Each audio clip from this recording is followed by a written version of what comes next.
Dr. Amar, Advanced Neurospinal Solutions, and we're discussing autoimmunity and what I like to call the story of autoimmunity. How does this thing happen? The thing I'm not going to factor in is the nervous system. The nervous system controls and modulates every cell within the body and refines its activity and gives it meaning, especially to the rest of the system. All these cells have to work together. Multiple trillions of cells have to work together in a harmonious way to give complete health and optimal function to your entire body. But in the story of autoimmune, we're looking at it either like a crime scene or a battle scene, and you've got some bad guys and you've got some good guys. And the good guys are the T cells, the T regulators, the T helpers, the T killers, the T chemotoxics, and the T suppressors. The bad guys are obvious. They're bacteria, fungi, they're outside stuff that could potentially harm you. And that it's really important to understand that we've got those in us all the time, and that the immune system really is about creating what I call a win-win relationship with those other things that aren't us, so that we win and they win. Because if they win, we lose. If we win, they lose. But if we both win, we win. And so it's creating that harmony, that détente, that we can live together and benefit one another. But in that immune system process, you've got the bad guys, and the bad guys are going after the good guys. So the T regulators are going after we'll just give an example like a bacteria. It's going after it. Well, the T helper cells are finding them because the killers and the chemotoxics, they can't see. So the helpers find it and then send a signal to the killers and chemotoxics to come and kill it. So they do, they come and kill it. And the T regulators are determining what we're going to do, how many of these are we going to have, do we need more, and that. And so they're like the generals or the officers at headquarters. And then they're going to call, if it gets to the point where we've taken care of all of them, they're going to call out to the T suppressors, and the suppressors are going to come in and shut it all down. They say, nothing to see here, move on. Okay, and that's what we call the cellular side of the response, the cellular side, or what we call the Th1 system. The T regulators are the Th3 system. And then on the other side, we've got the Th1, kind of like a teeter-totter. We've got a Th1. Well, we also have a Th2 system. This is the cellular response. Well, this is the B cell antibody response. And so there are things that are too small, generally things that are smaller like viruses and that, viroids and that, they're too small for the helpers to see. Well, the B cells can see them, and they go to them and they put a little tag on them. That tag is called antibody.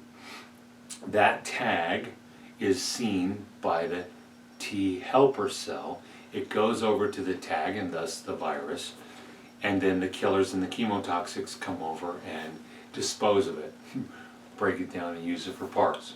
That's how that system functions. Then that's the T cell, the B cell antibody response in what we call the Th2 system. And so when it goes rogue, the story is when it's going rogue, it goes beyond, like let's say that the T regulators aren't doing their job, and it's not calling the suppressors, or the suppressors just aren't doing their work, or if the T cells, when they call to get suppressors, they're also calling to have them made, and let's say they're not getting made. And so then all of a sudden it's gone rogue and it's attacking you, attacking cells, useful tissue, right? your own cells. And so it's starting to tear those things down. And that's autoimmune. And that's on the cellular side. Or let's say the B cells go rogue and they start tagging your own tissue. And the outcome is the same. Once it tags it, the helper goes over to it, puts a signal out to the killers and chemotoxics, and they come and they kill it. And so that's the response. At the end, it doesn't matter whether it's a Th1 or Th2, the outcome is the same. It does matter to us because in solving the problem, if we've got a high Th1 or a high Th2, the solution is to balance them so that they will no longer attack your system. So, and we'll go through that, how we stop autoimmune in this office, and we've had to for quite some time. You know, like I say, I'm the difficult case office, and so we have patients that come in here, and 80% of them have autoimmune by the time they get here because their body's broken down, their brain's broken down, the processes of the brain broken down, their hormonal systems have broken down, and their immune system's broken down to the point now where they can't take care of themselves. Their immune system has gone rogue, and it's attacking them, and well, now we have an autoimmune. So hopefully that brings some clarity to it. It sounds very sophisticated, and boy, when you're learning it, they're just throwing all kinds of information at you, and you're saying, well, so what? So this all goes on its own, right? No, it's not supposed to. It's not supposed to happen on its own. The brain is supposed to control it. The brain stem is supposed to control it. The brain is supposed to refine it and modify it for whatever needs you have at the time. What is the other thing about the immune system? For me, it's a refiner of activity. It optimizes activity. That was always interesting when I was studying neuroscience, which I continue to.